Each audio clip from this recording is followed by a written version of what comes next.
नमस्कार, मैं आपका रमेश सर, हिंदी विषय अध्यापक, हमारे YouTube चैनल में आपका हार्दिक स्वागत करता हूं।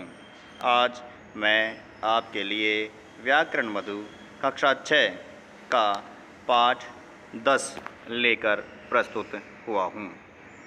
प्यारे बच्चों, जैसा कि नाम से ही हमें प्रतीत होता है, ज्ञात होता है कि उपसर्ग, उपसर्ग, जैसे कि हमने बोला उपसर्ग, उपसर्ग, दो शब्द, जैसे हम याद करें कि दो शब्द हैं, एक उप है और एक सर्ग है, तो इस सर्ग जो है ये मूल शब्द है, उप जो है ये उपसर्ग है, यानी कि शब्द से पहले जुड़ करके एक नया शब्द की रचना करना और अर्थ में परिवर्तन ला देना, उसी को हम कहते हैं। उसी शब्द को, उसी जो मूल शब्दांश होता है, मूल शब्द में जुड़ करके जो शब्दांश लगता है, उस शब्दांश को उपसर्ग कहते हैं। यहाँ पर 3 दशाएँ बताई गई हैं, एक दुर्दशा, एक सम प्लस न्यासी, एक अध प्लस जली। यहाँ पर जो पहला जो शब्दांश है यह उपसर्ग कहलाता है, जैसा कि आपने पिछली कक्षाओं में पढ़ा है। इन शब्दांशों के लगने से मूल शब्दों के अर्थ भी बदल गए हैं और ये शब्दांश ही क्या कहलाते हैं? उपसर्ग कहलाते हैं। जो शब्दांश मूल शब्दों से पहले जुड़कर उनके रूप और अर्थ में परिवर्तन कर नए शब्दों की रचना करते हैं, उन्हें उपसर्ग कहते हैं। हिंदी भाषा में अनेक शब्द अपने मूल रूप में ही प्रयुक्त होते हैं, लेकिन कुछ शब्द ऐसे होते हैं जिनके आगे कुछ शब्दांश लगाने से नए शब्द बन जाते हैं। एक मूल शब्द में अलग अलग शब्दांश लगा करके अनेक नए शब्द बनाए जा सकते हैं। एक ही मूल शब्द है, जैसे कि यहाँ उदाहरण के तौर पर यहाँ बताया गया है कि एक ही मूल शब्द है गुण, और इसमें इतने प्रकार के उपसर्ग लगा करके शब्दांश लगा करके नए नए शब्द बनाए गए। निर्गुण, अवगुण, सगुण, दुर्गुण, इसी प्रकार से और भी बनाए जा सकते हैं। उपसर्ग केवल दूसरे शब्दों के साथ मिलकर ही शब्द रचना में सहयोग कर सकते हैं। इनका स्वतंत्र रूप से प्रयोग भाषा में प्रयोग नहीं किया जाता है। इनका स्वतंत्र रूप से भाषा में प्रयोग नहीं किया जाता है। हिंदी में 4 प्रकार के उपसर्गों का प्रयोग किया जाता है। कौन कौन से? ये उपसर्गों के भेद हैं। पहला संस्कृत के उपसर्ग, दूसरा हिंदी के उपसर्ग, अरबी, फारसी या उर्दू के उपसर्ग, संस्कृत के कुछ अव्यय भी उपसर्ग कहलाते हैं। प्यारे बच्चों, यहाँ डायग्राम के अनुसार आपको बताया गया है, समझाया गया है अच्छी तरह से। उपसर्ग के भेद कितने होते हैं? 4 होते हैं। पहला संस्कृत के उपसर्ग, दूसरा हिंदी के उपसर्ग, तीसरा अरबी, फारसी या उर्दू के उपसर्ग और चौथा संस्कृत के कुछ अव्यय। इस प्रकार से ये 4 प्रकार के उपसर्गों के भेद बताए गए हैं। आओ हम विस्तार से जानते हैं। सबसे पहले संस्कृत के उपसर्ग। संस्कृत के 22 उपसर्ग होते हैं। प्र, प्रा, अप, सम, अनु, अव, निस, निर, दुस, दुर, वी, आंग आदि 22 उपसर्ग होते हैं। इन उपसर्गों के अर्थ भी होते हैं कि किन किन अर्थों में ये नए नए शब्द बनाए जा सकते हैं इनसे जोड़ करके। अभाव अर्थ और निषेध अर्थ में ए लगाया जाता है। हीन, बुरा, अपूर्ण के दशा में अर्थ में अप, तक की बात करें, सहित की बात करें तो आ, पीछे और बाद में बात करें तो अनु, बुरा और हीन की बात करें तो अव, अधिक की बात करें तो अति, सामने, चारों ओर, अभी आदि इन शब्दों में प्रयोग किया जाता है। जैसे उदाहरण के तौर पर हम बात करें अभाव और निषेध के, तो ज्ञान है तो ज्ञान, एक तो ज्ञान हो गया, और अभाव की बात करें या निषेध की बात करें तो अज्ञान, सत्य का असत्य, धर्म है अधर्म है, अन्याय न्याय, अनीति नीति आदि शब्दों से हमें ये पता चलता है कि इनसे नए नए शब्द बनाए जा सकते हैं। जैसे अप से अपकार, कार शब्द है up plus car, up plus मान, अप प्लस यश, अप प्लस हरण, अप प्लस शकुन, आ प्लस जन्म, आजन्म, जन्म तक, पूरा जितना भी जन्म है, आजन्म यानी मृत्यु तक कहते हैं, जब तक जिएगा तब तक, आगमन जब तक उसका गमन नहीं होता है, आजीवन पूरा जीवन, आमरण जब तक मृत्यु नहीं होती है, आचरण जब तक उसका चरण चलते रहते हैं, व्यवहार जब तक उसका होता रहता है आचरण।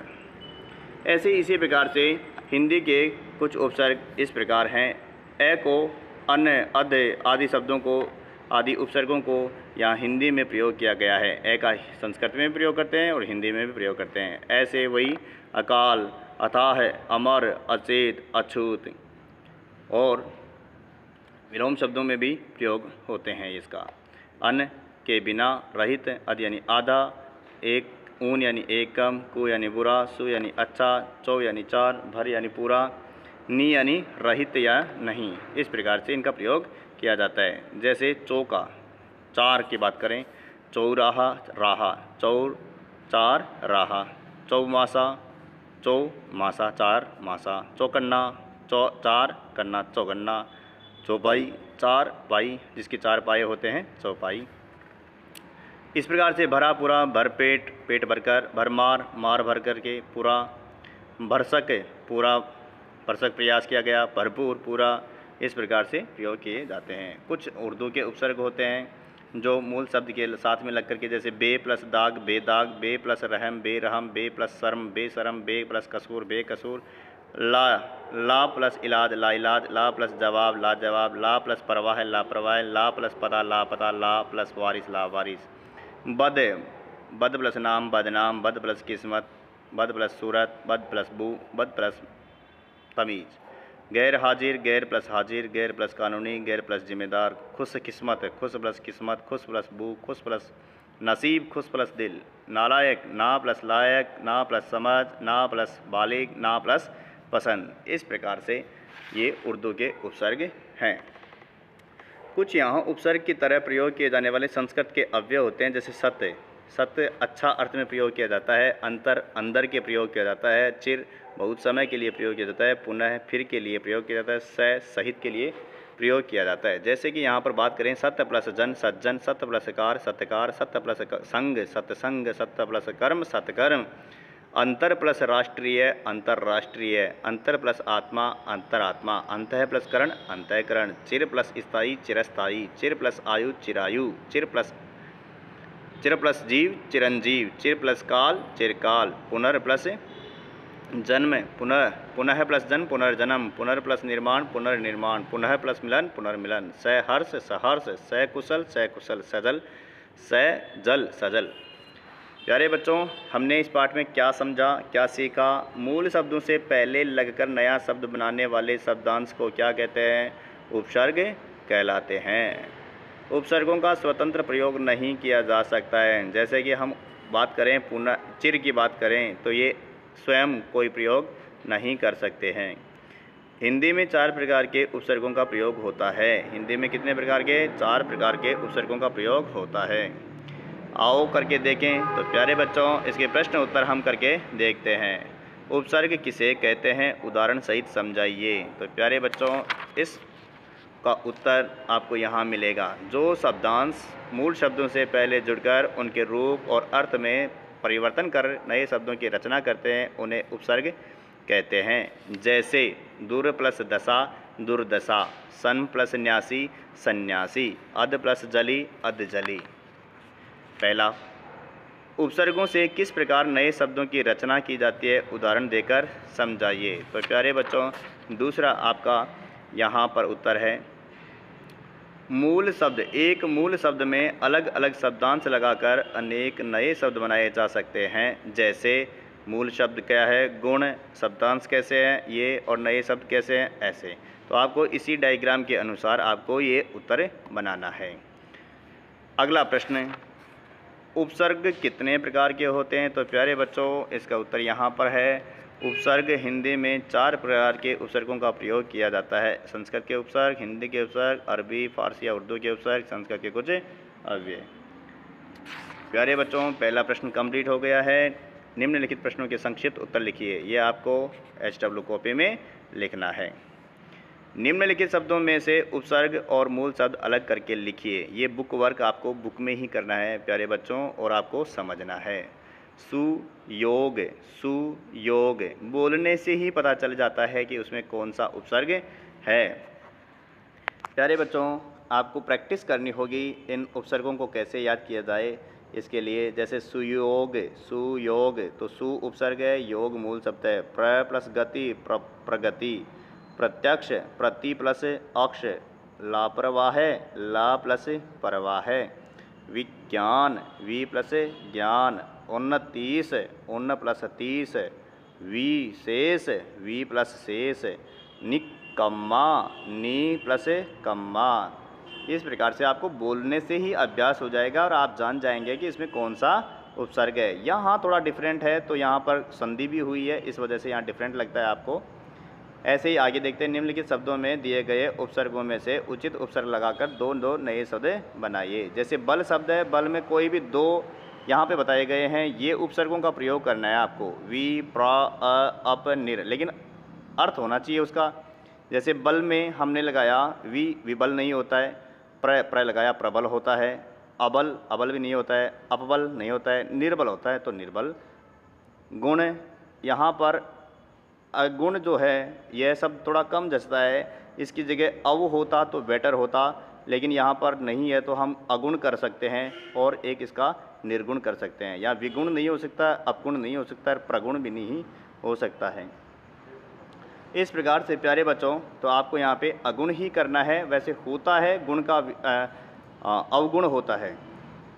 मान, मान से अपमान और प्रमाण, अपमान और प्रमाण। अब यहाँ पर प्रमाण क्यों आया? क्योंकि इसमें उपसर्ग में र है, इसलिए जो आगे नया आता है वो साथ में नय बन जाता है। ये आपने पिछले कक्षाओं में समझा होगा। प्यारे बच्चों, अगला प्रश्न जो है वह है ज्ञान, अज्ञान, विज्ञान, देश, विदेश और प्रदेश। अगला प्रश्न, निम्नलिखित उपसर्गों से दो दो शब्द बनाइए। ये जो उपसर्ग हैं इनसे दो दो शब्द बनाने हैं। आप अपने मन से भी बना सकते हैं, यहाँ मैंने लिखे हैं उनके अनुसार भी आप लिख सकते हैं। प्रति, दिन, प्रति, एक, प्रत्येक, अन से अनहोनी, अनजान, बदनाम, बद से बदनाम और बदनीयत, बदसूरत भी कर सकते हैं। कु से कुपुत्र, कुविचार, कुयोग आदि। अध से अधखिला, अधभरा, अधमरा, अधजला आदि आप कुछ भी कर सकते हैं। ला से लापरवाह, लाजवाब, ला इलाज, आप कुछ भी लिख सकते हैं। यहाँ पर एक बैग है, बैग में कुछ शब्द दिए गए हैं, उनको आपको चुन करके लिखना है कि उनमें से उपसर्ग किस में लिखा गया है, यानी कि उपसर्ग युक्त शब्द चुनना है। कक्षा में उपसर्ग नहीं है, वर्षा में उपसर्ग नहीं है, प्रयत्न तो प्रयत्न लिखा, धनुष में उपसर्ग नहीं है, आगमन तो आगमन, अकाल, अकाल में उपसर्ग है, बदबू में उपसर्ग है, निडर में उपसर्ग है, विजय में उपसर्ग है, लाजवाब में उपसर्ग है, पुस्तक में उपसर्ग नहीं है, और सुगंध, सुगंध में उपसर्ग है, सु प्लस गंध। इस प्रकार से प्यारे बच्चों, सही कथन के सामने सत्य और गलत कथन के सामने असत्य लिखिए।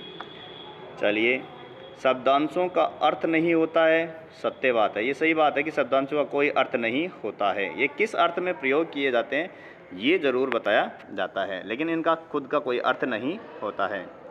उपसर्ग लगने से शब्द का रूप बदल जाता है, बिल्कुल सत्य, शब्द का रूप बदल जाता है।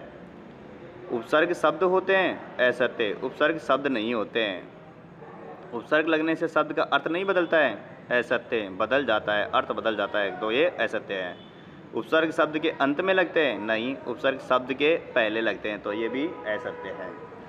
प्यारे बच्चों, सही विकल्प के सामने सही का चिन्ह लगाइए। कौन सा शब्द अप उपसर्ग से नहीं बना है? अप उपसर्ग से नहीं बना है, तो अपकार में अप, अपवाद में अप और अपमान में भी अप। अपठित में नहीं है, अ है उपसर्ग, इसलिए राइट टिक मार्क, अपठित। कौन सा शब्द कु उपसर्ग लगा करके बना है? तो कु में कुपुत्र है, यहाँ पे कुटिया नहीं है, कुशल नहीं है और कुतिया नहीं है, यहाँ पे कुपुत्र, right tick mark, right answer. कौन सा शब्द अ उपसर्ग लगा करके बना है? अचानक में नहीं है, असर में नहीं है, अवश्य में नहीं है, अदृश्य में है, अदृश्य। कौन सा शब्द स उपसर्ग लगा करके बना है? सत्य में नहीं है, उपसर्ग नहीं है, सफाई में भी नहीं है और सम्राट में भी नहीं है, सजीव में है, तो सजीव में राइट टिक मार्क। तो प्यारे बच्चों, इस प्रकार से आपका उपसर्ग कक्षा 6 का पाठ 10 कंप्लीट हुआ। पाठ को अच्छी तरीके से आप पढ़िए और प्रश्न उत्तरों को समझने की कोशिश कीजिए। धन्यवाद।